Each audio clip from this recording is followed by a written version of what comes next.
Welcome to the Three Martini Lunch. Grab a stool next to Greg Columbus of Radio America and Jim Garrity of National Review. Three Martinis coming up. Hey, really glad you're with us for the Monday edition of the Three Martini Lunch. Yes, I am back. Thanks to Chad Benson and Rich McFadden for filling in for me. And Jim, also thanks to you for all the extra work that you did while I was out last week. It was an excellent week down at the beach along the South Carolina shore. It's an area that you know well. And Jim, I'm happy to say that I only had to go to one or two extra gas stations at one stop on the way down, making sure we had enough fuel to get down there. Otherwise, very smooth, excellent weather. I always get a kick out of the drive down in certain ways. Of course, Virginia is the Purple Heart State, and then you go to North Carolina, and it's the friendliest military state in the country. So there's a little bit of rivalry there. You get a little bit further into North Carolina, you can stop at the Ava Gardner Museum. Then, of course, you have south of the border and some delightfully politically incorrect signs as you approach. And then I think the highlight, though, Jim, of the trip down is when you get just a few miles into South Carolina and you hit the Ben Bernanke interchange. And, of course, as you pass through there, you feel like spending a ton of money bailing out banks and insurance companies. So it's a Greg, you know why the Ben Bernanke interchange is there? Why? Because teenage Ben Bernanke, sounds like I'm doing a Teenage Mutant Ninja Turtles column. Teenage Ben Bernanke worked it south of the border. Is that right? Papers. Yes, he either was a burger flipper or, work in one of the tchotchke and gift shops or whatever it is. But I always saw that and I'm like, oh, I know where that's from. So yes. Ben Bernanke, at one point, he was a hard-working slob, just like the rest of us. Interesting to fill in the details. How about that? Okay. Well, and then, of course, for a lot of folks, at least those who love golf, the weekend wrapped up with Phil Mickelson becoming the oldest major champion ever. Phil's one of the most popular golfers, certainly of the modern era, perhaps since Jack and Arnie back in the day. And Jim, as the throngs mobbed him, and I don't think that's too strong of a term, as he walked up 18 to finish out his routine two-putt for the PGA Championship. The thought just went through my mind. I'm pretty sure the restrictions are done in the minds of a lot of people, certainly at that golf course. Quite a sight, not only of Phil winning, but also a very normal and very close quarters scene there at the tournament. It is, and Greg, I'm going to note one of the things I paid a little more attention. I don't pay a ton of attention to golf, but every year, right after the Masters, they have the Heritage Tournament at Hilton Head Island, South Carolina, the famous Sea Pines Lighthouse and all that stuff.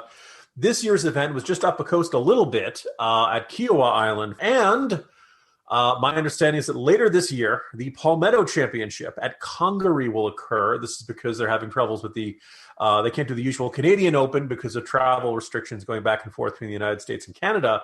So this year, this will have 3 PGA events in the state of South Carolina. I believe this is all part of a long-in-the-works plot by South Carolina Governor Henry McMaster to move the entire PGA Tour entirely to the state of South Carolina. And people thought it would never occur, but he's got 3 in 1 year at one point. So he's making progress. Pretty good. And when you can get a ton of fans there, that's good for the economy, too. So, and hopefully some job creation. But anyway, let's get into our 3 martinis for the day. Sad to say I'm not coming back to a good martini, but you're dealt with the stories that you're dealt with. And Jim, let's talk about this interesting trend, particularly on the left, of shaming people who think shoplifting is a bad thing. The New York Times recently had a story about stores going out of business, particularly in San Francisco, because of rampant shoplifting. Walgreens says petty theft in the city has gotten so out of control that it had to close 17 of its stores.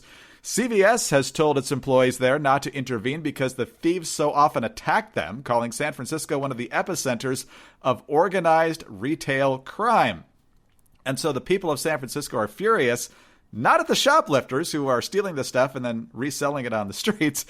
They're mad at Walgreens because, they're supposedly a multi-billion-dollar company, which of course they are. And so the fact that they're closing stores because people are constantly shoplifting and they can't turn a profit at that location makes Walgreens the bad guy.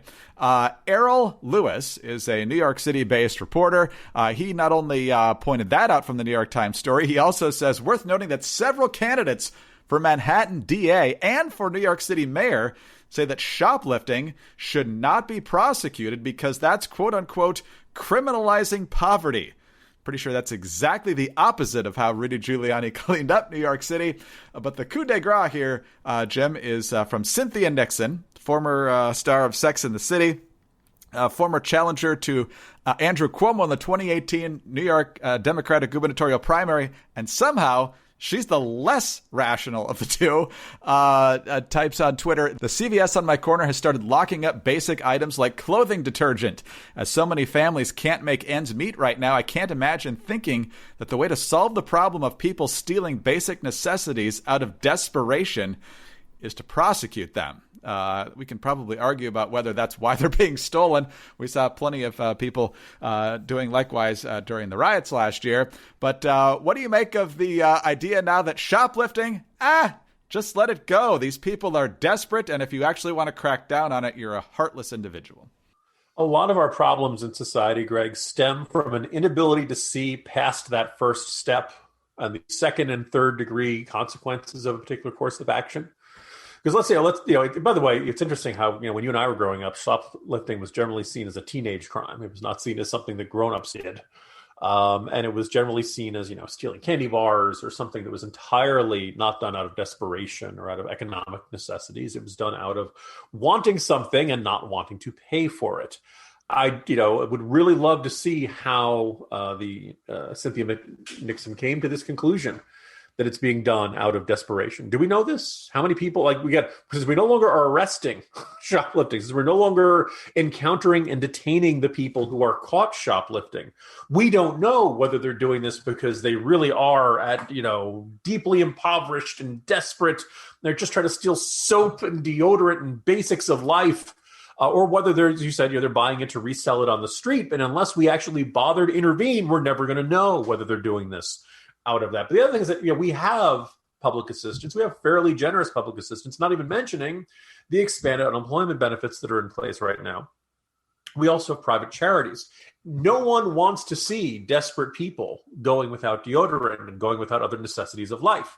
If people had said there are people who are really struggling as the after effects of the pandemic and its economic consequences wash through our society, we're largely on the road to recovery. We still got a ways to go. People need deodorant. People need soap. People need basics of life. Lots of people, myself included, would be more than happy to get to donate a couple bars of soap or to donate a thing of deodorant or something like that. When you're stealing, I'm stealing because I have to. I have no other choice. No. That is a conscious choice on your part. And there has been this, if you say, okay, well, we're just not going to prosecute it. It's entirely understandable. It's CVS, Walgreens, these kinds of stores would say to their employees, don't confront the shoplifter. Your life isn't worth this. We don't want you getting hurt. These people are not getting paid a ton of money. They're not security guards. They're not trained.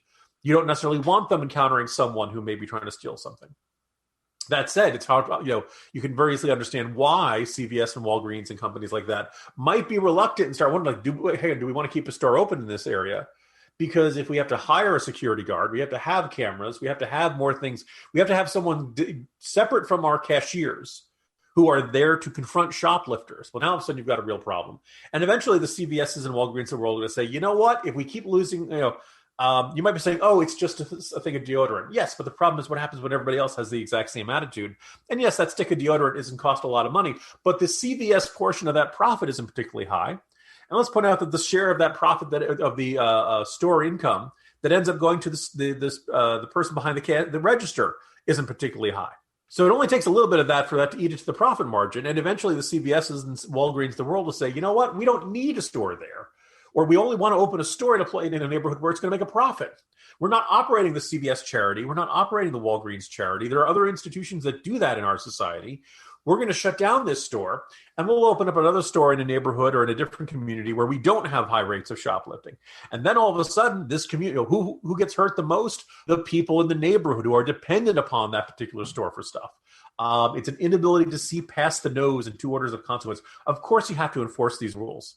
Now, does it mean that, if somebody cries poverty, you throw the book at them? Not necessarily, but you definitely do enough of an action to act as a deterrent against doing it again because constant shoplifting can become an issue large enough to the CVSs and Walgreens of the world say, you know what, to hell with this. We don't need to have a store in this neighborhood. We can make our profits somewhere else. We don't want to have to deal with our poor staffers constantly having to deal with it. But then the staffers end up out of a job, and everybody outside of the neighborhood no longer has that place to shop and fill their prescriptions and do things like that. Yeah, it's amazing. We've talked about the decline of New York City as a result of Bill de Blasio's nearly 8 years as mayor there. But when you see that Democrats running for district attorney and mayor, if they were to win the nominations, they're going to win the general elections. If you're headed into 4 more years, potentially, with a mayor and a prosecutor who are going to look the other way on shoplifting and who knows what other minor crimes, what optimism do you have for your neighborhood, for your business in New York City going forward, and perhaps in other major urban areas if this same attitude persists? Yeah, I mean, in the end, this becomes everybody who can afford to get out will get out. Because there simply will. It's not just the problems in the community, because lots of communities have lots of problems. It's the steadfast refusal to address the problems and the insistence that something that is a problem, i.e. shoplifting, isn't really a problem, and that it's up to CVS and Walgreens to eat the costs of that every single time. All right, well, let's talk about something happier than that, and that's MyPillow. We've talked recently about the towels and the sheets and the slippers, all of which are extremely good. But today, let's talk about the actual pillows. I got a MyPillow as a gift long before MyPillow was a sponsor, and I have used MyPillow ever since. I usually don't travel with it. Didn't travel with it this last week to the beach, and the pillow's okay, but it wasn't nearly as good as the MyPillow. And if I'm ever at a hotel, definitely I can tell the difference as well. It's fluffy, it holds its shape, just cradles the head and the neck in the right position, and it gives me excellent sleep. So now you can refresh the pillows of every room because the premium MyPillow is at its lowest price ever. And now for a limited time, you can get a queen size premium MyPillow for just $29.98. A king pillow is just $5 more. Now the premium pillows never go flat, and they give you the best night's sleep every night. They're made right here in the United States, and they have a 60-day money-back guarantee and a 1-year limited warranty. So go to MyPillow.com, click on the radio listeners square, enter the promo code MARTINI, or call 800-874-0104. While you're there, take advantage of the deep discounts on all MyPillow products, including the Giza Dream bed sheets and the new My Slippers. Get your premium MyPillow today for only $29.98, but only with our promo code MARTINI. Call 800-874-0104 or visit MyPillow.com today. All right, Jim, let's talk about our next bad martini, or maybe it's crazy. This is the story of the Belarusian journalist who is now in Belarusian custody. For those who have followed along, we haven't talked about this much, if at all, on 3 Martini Lunch, but Alexander Lukashenko is the head of Belarus, and he's not exactly someone who's a friend of freedom and democracy. He's got an iron grip on power, and despite massive protests there not that long ago, he stays in power largely because he doesn't want to leave, and Putin doesn't want him to leave either. And so what happened over the weekend is that a MiG-29 was sent to intercept a commercial airliner in order to arrest a blogger/journalist under the false pretense that there had been a bomb threat made against the Ryanair jet. And so the MiG was there to safely bring the jet down. So the insane part of this is that the Russians are now explaining how everything that was done here is fine. Sergei Lavrov, longtime foreign minister for the Russians, told journalists that Belarus had treated the incident with an, quote, absolutely reasonable approach. Quote, a representative of the Belarusian foreign ministry stressed the readiness of the Belarusian authorities to act on the issue in a transparent manner and to follow all international rules, he said at a press conference. I think this is an absolutely reasonable approach, and he called on the global community to soberly assess the situation. So, Jim, given what we know of the Putin government's treatment of journalists and what they do with them once they're in custody, or just maybe killing them with poison in other ways without actually having them in custody, I'm not sure Sergei Lavrov is the voice, or this Russian government is the voice we want to tell us to calm down here. You know, dear listeners, before we get into the meat of my answer, I want to make the observation. Before we started taping, I would have bet a significant amount of money that it was pronounced Belarusian and not Belarusian. No, I was all ready to make fun of Greg. I was all ready, and then I looked it up, and lo and behold, Belarusian is the correct pronunciation. So kudos to Greg, and I would have lost a lot of money if I'd gone gambling on that. The Lavrov statement is one of several crazy aspects of this. I think the fact that they sounds like Belarusian agents basically made the IED or bomb threat themselves, used that as an excuse to force it back to land at the Belarusian capital of Minsk instead of continuing onto it. But keep in mind, Ryanair is a Irish airline. It's kind of like their I'm going to say low cost, European vacation type airline. And this was a de facto hijacking. There were Belarusian agents on the plane. They were able to use it before it was able to leave Belarusian airspace, and there was no reason for it to divert to Minsk. That basically they were able to say, "Look, you better land in Minsk. We know what's going to happen with this bomb." Now, what I love is the Belarusian military sending that MiG up there, because here's the thing: there's a bomb on the plane. What do you think the MiG is going to do? It's going to shoot the bomb off the plane or something? It's going to aim one perfect shot right into the luggage hold or something like that? Clearly, this was an effort by the Belarusian government to force the plane down, get their guy arrested, and to hell with everything. This is effectively a hijacking. This is, Now, Belarus does not make a lot of actions without checking with Russia first. They are a pretty darn strong ally. The authoritarian leader of Belarus is good buddies with Vladimir Putin. I don't know if you can say that this is a Russian action, but I think it's safe to say that this was an action that fully occurred with the approval of the Russian government, because Belarus would not cross Russia. This is, as we said, a state-directed hijacking. Now, as I mentioned in today's Morning Jolt newsletter, our current Secretary of State, Anthony Blinken, said there was a forced diversion. And look, Blinken's statement was plenty angry. Forced diversion doesn't strike me as quite as strong as hijacking, but fine. We'll see what happens here. We've had a lot of gripe. It appeared during the Trump years we're going to have this broad bipartisan consensus against Russia, and this broad bipartisan consensus that Trump was playing footsie with Putin, and we kept saying such nice things about him. He just didn't seem to grasp, or didn't want to grasp, the kind of threat that Vladimir Putin represented to NATO, to the United States, and to Western European interests. And there was this, okay, right, this is a new era. We're going to get tough with these guys. We're going to no backing down. Well, last week while you were gone, Greg, we talked about the contrast between Biden's handling of the Keystone XL pipeline and then Biden's response to the Nord Stream 2 pipeline connecting Russia and Germany, and how Biden said it was an absolutely terrible deal for Europe that jeopardizes their energy independence. But, okay, we'll let you go along with it. Kind of a real wimping out on that issue. Yeah, we've imposed a bunch of sanctions on Russian officials. You may have noticed that this hasn't really changed Russia's behavior very much, because Russia's economy is largely built to be self-sufficient. They don't, these basically means these Russian officials won't be able to vacation in the United States or Western Europe, and they weren't planning on doing that in the first place. We can right now. There's only a limited amount of leverage that our sanctions can get against these Russian officials. Now you've got the fact that it is no longer safe for Western airliners to fly over Belarusian airspace, because there's always a chance that if you've got somebody on board that the Belarusian government wants, you may get a MiG on your tail saying, we heard there's a bomb on your plane. You'd better land at our airport and let our agents go inspect everything. Oh, by the way, we might just take off one of your passengers because we've gotten a warrant for this guy. That is a complete violation of international law. And the big question is, what is the Biden administration going to do about it? I'd love to see a really tough stance, but I'm not really counting on it. No, and we need something probably beyond a strongly worded statement, but birds of a feather, man. Putin and now Lukashenko with some tactics against writers they don't like. So remember, when politicians criticize your work or maybe insult you here in the United States, it could be a lot worse. And it is a lot worse in a lot of other places in the world.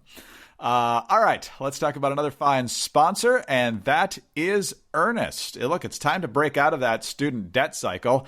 And while interest rates are ticking up a little bit due to inflation, they're still pretty low historically, and it's still a really good time to finance your student loan. So say goodbye to stressful student loan payments and take charge of your future with Earnest. Earnest offers low-rate student loan refinancing, and you can check your rate risk-free in just 2 minutes. With Earnest, you get radically flexible payments, and you can pick your loan term. By refinancing, you can reduce your loan term, save money, or combine multiple loans into a simple monthly payment. And if you have questions, you can even talk to a real live human at Earnest for help. Now, isn't it time you stop feeling overwhelmed by your student debt?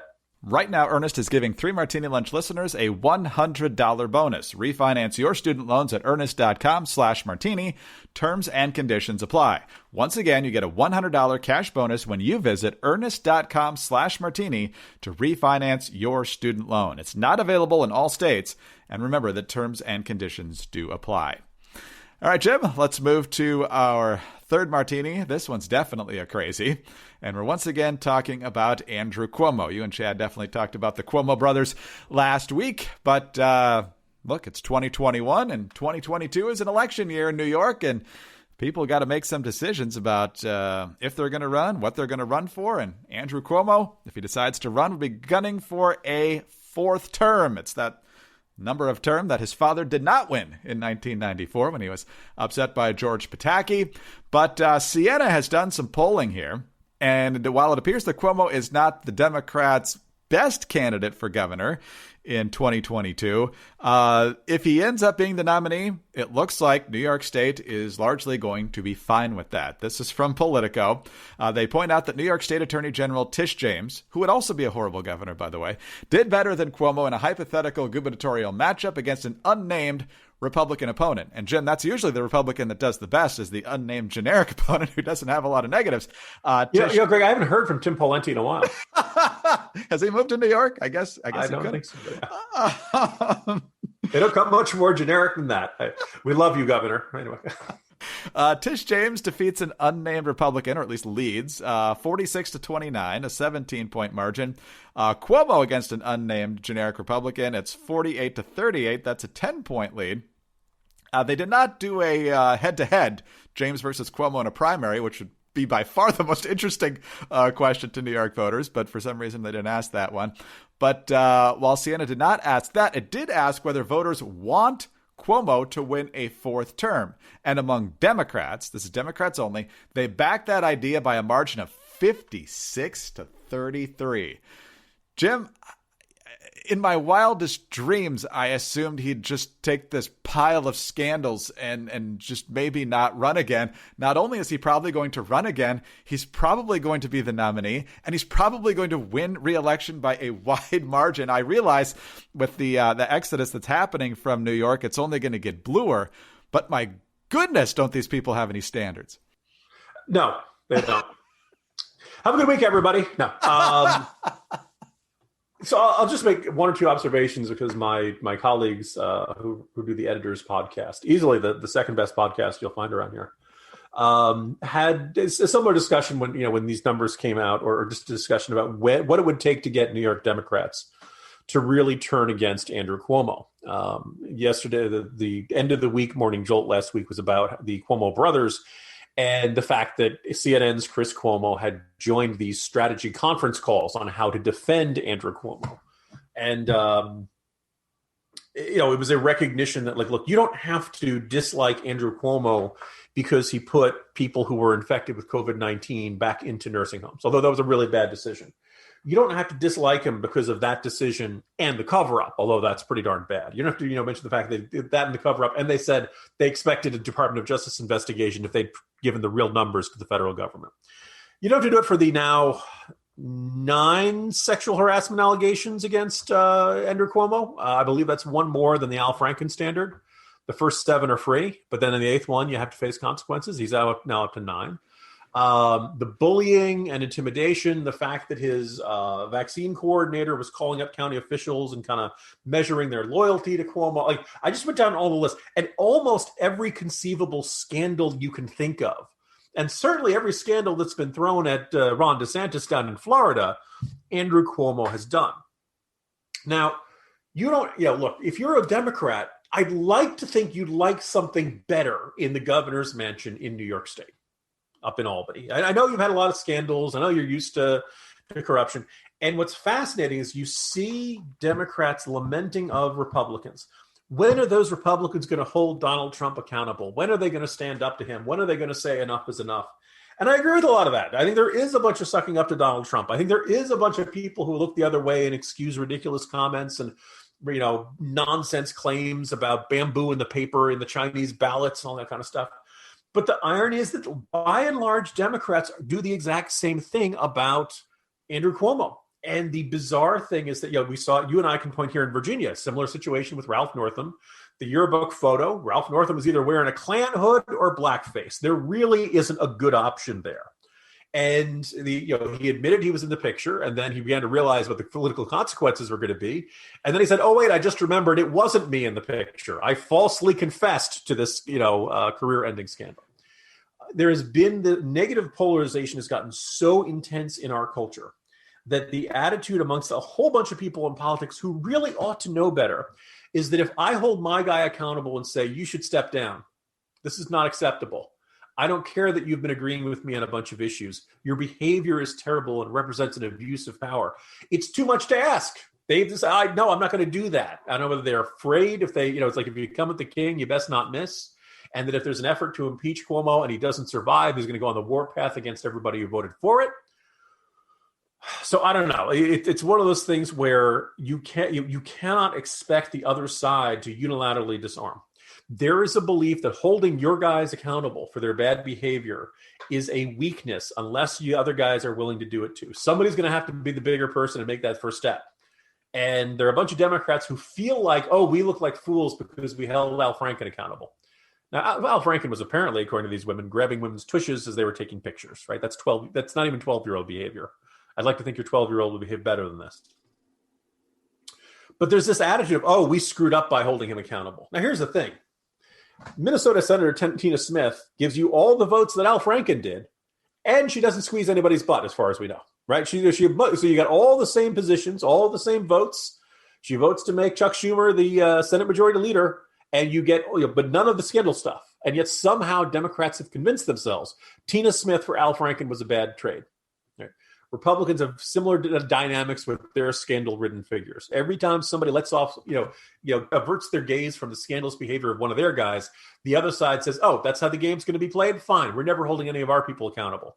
And that's where we are, and it doesn't look like it's likely to change.